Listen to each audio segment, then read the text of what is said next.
What's up and welcome to Football Everyday, coming to you from the studios of Menara Star in conjunction, of course, with the 2014 FIFA World Cup. Forgive my slurring as we've been not sleeping for the past 3 weeks or so. My name is Nelson. Joining me today, Daryl Goh, and a special guest, Akil Yunus, who's just joined the Star as well. Good to see you here, mate. Thanks for joining us today here on a Sunday. I tell you what, in this morning's quarter-finals, the midnight kickoff saw Argentina narrowly beat Belgium by a 0-0 thanks to an early instinctive strike from Napoli striker Gonzalo Higuain, who finally opened his World Cup account. Daryl, I mean, in the aftermath of their exit, Belgium coach Mark Wilmots has branded the RGs an ordinary team. So would you agree with his sentiments? It takes one to know one, right? Yeah, I mean, but seeing as there's no one team from the last 16 onwards has kind of really dominated their opponents in the knockout rounds, right? So would you say that's a fair comment, or is it sour grapes for Wilmots? I mean, for me, Belgium had basically the entire game to chase it. There was an early goal, it got hit by an early goal by Higuain. And I mean, where was the Belgium response? Akil, what do you reckon Belgium?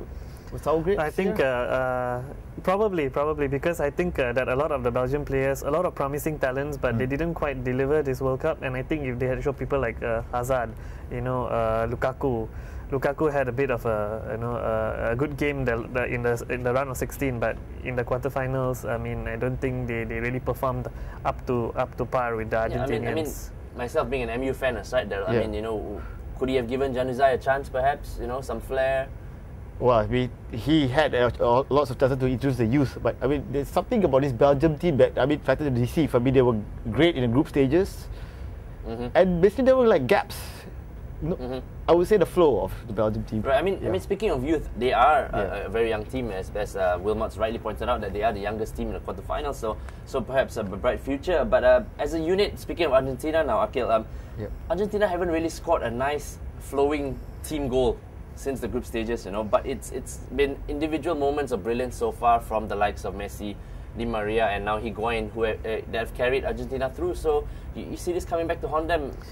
I think that's a good point because what happens is that Argentina has won a lot of their games by a 0-0. Always edging it by the one goal. And I think that when it comes to the semi-finals, where they'll be facing Netherlands, it's going to be a bit of a tougher match, because if their star players somehow don't perform, then where are they going to get the goals from? Right, that's what's coming to. We'll speak more of Argentina later on in the second segment. Daryl, verdict on Belgium and this young team that they have, and how do you see them performing? I was basically looking at Euro 2016. Yeah, I've been looking a lot on Origi and all that. With the whole news about he might be going to the Premier League and all that. But well, I guess in youth you sometimes get the superstars that light up the World Cup, and sometimes you don't. So I mean, Belgium, I guess it's a wasted opportunity here, but they've got lots to look forward to in the next Euros. And not much shame against losing at the hands of an experienced Argentina side, right?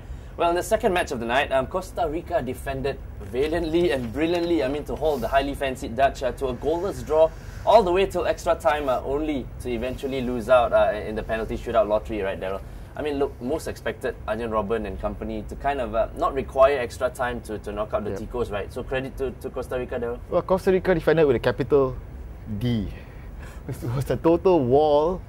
It's the fact that Costa Rica's only let in 2 goals in this, the entire tournament. So, you look at it right now, it was the fact that did they actually show up to actually play this game or go into penalties?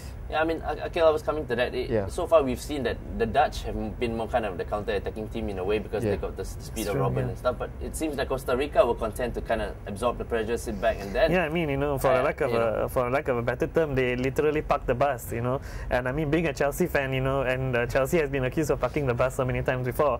But I think that's essentially what Costa Rica did, and I can't really blame them, because they knew that they were inferior in some way, and they've made it so far. I mean, to the quarterfinals, by being efficient when it counts the most. So I think they knew that Netherlands was always going to be a better team, but for them to try and get the goal, on the counter, or just by really defending very well. So I mean, very quickly, Daryl, before the break, just before the game went into a shootout, Louis van Gaal brought on Newcastle stopper Tim Krul for Jasper Cillessen, who's the regular starter, and that decision proved to kind of be a masterclass, because Krul saved 2 penalties that carried the Dutch through. So would you say that was a masterclass, or was it just... Well, Louis van Gaal makes his own luck there. He's been very lucky with substitutions and all that. But to say Tim Krul is the ultimate, winner.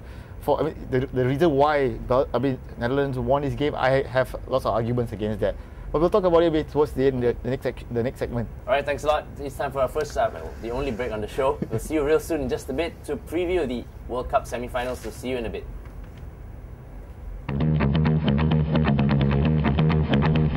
All in or nothing. It's a battle cry. A call to arms. The only way to live. The only way to play. It fuels them into battle. They step onto the field wearing war paint. Unleashing speed, energy and control. Bearing the marks of those that know there is only one way. Hunt or be hunted. Fear or be feared. Evolve or die.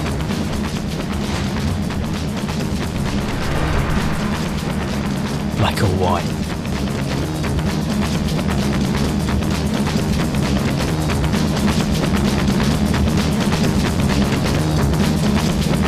Welcome back to Football Everyday here on the second segment of the show, where we usually preview the upcoming matches. Of course, no matches tonight and tomorrow and the day after as well, because it's already at the semi-finals. But to preview the semi-finals, the first semi-final sees Brazil, that's right, host Brazil take on Germany.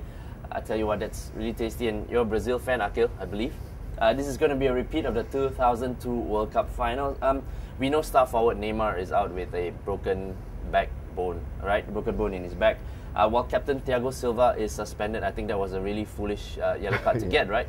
But so how would you rate Brazil's chances against Germany? An all-round efficient Germany. Okay. They being at home, Brazil being at home, I think they've still got a good chance, but it's going to be significantly tougher for them to put in the kind of performance that they've put in, because let's face it, they've been reliant very much on Neymar, and Neymar being out is already a blow, and then you have Thiago Silva who's suspended. I think that's going to he's been a sort of a figurehead for Brazil's defense, and now that he's not there, they might leak 1 or 2 goals. And the Germans, they've been very efficient. So I think it's going to be tough. It's going to be very tough for Brazil. But if they do nick it, maybe they might do it on penalties or after extra time. But give me your thoughts, Akil, on you said they are reliant on Thiago Silva and David Luiz. This is not the typical Brazilian team that we're used to seeing, right? Look, their goals have come from set pieces. Against Colombia, and you're getting Thiago Silva and David Luiz to score, and now that Neymar is out, what about your Hulks and your Freds and your Williams? They've been couldn't even score a penalty. You know what I mean? Yeah. And that's not the Brazil that most fans are used to seeing, right? So isn't that going to be a problem? It is. I think one major weakness of Brazil this time around is their attack. Their strikers especially have not really been performing. And even Neymar is not an all-out and out striker, Yeah. He's more of an attacking midfielder. So I think the strikers really need to step up, especially in the semi-finals, because Germany have got people like Thomas Müller, who are really good, who can be good on a good day, Yeah. So Brazil will really need to step up. Their strikers will really need to step up. Daryl, would you agree with Akil? How can you not take the likes of Lucas Moura, Philippe Coutinho? Yeah. But that's the wealth of the Brazilian football national team, so they can basically just drop talented stars. But it's not the end of the world for me. I agree with Akil. They got home advantage. They can take on the Germans. If it's one manager which I think can basically grind out a result, it's Scolari. Big Phil, definitely. But would you say? But then the Germans. Yeah. But what about Germans? They've got not an extra grind, but it's they regularly make it to the semi-finals, so they would want to go one step further this time, right? Well, there will be the motivation to it's the fact that they have the momentum, the Germans, the Brazilians with home ground advantage. It's going to be even Stevens here for me. Give me a quick score prediction, just for good measure. Well, it's a long way off to the semi-final, but I would say it's going to be a penalty shootout. And Germans never lose a penalty shootout, right? Quick score prediction? Yeah, you know what? I'm going to go with Daryl on this. I think that it'll go all the way to penalties as well. Alright, okay, I tell you what, moving on. The second semi-final pits Argentina against Louis van Gaal's Holland, as we know. Now again, it doesn't look like much separates the two sides on paper, but in anticipation of Messi versus Robben, Daryl, this looks like it's going to be tasty, right? Well, it's a repeat of the 1978 World Cup. It's well, we got all these repeats here going on. With Argentina, I would say they would be like among the 4 semi-finalists. Argentina would be the ones I would kind of like have doubts about. But with the whole Dutch machine, basically, there seems to be no worry. Van Gaal is just Mr. Cool. You know what I mean? He does those kind of like substitutions and all that. And Robben basically, well, he looked against Costa Rica. He did go back to all the bad habits of diving and all that. But I would say with this game, Argentina has a lot to worry about. I mean, Akil, who would you say has the edge in this one? I mean, seeing as the Argies, again, as we said earlier on, haven't fully impressed as a team. But surprisingly, right, they haven't been leaking goals at the back as well, which is a bit unusual because we know Argentina over the years have been quite suspect at the back, right? So that's true.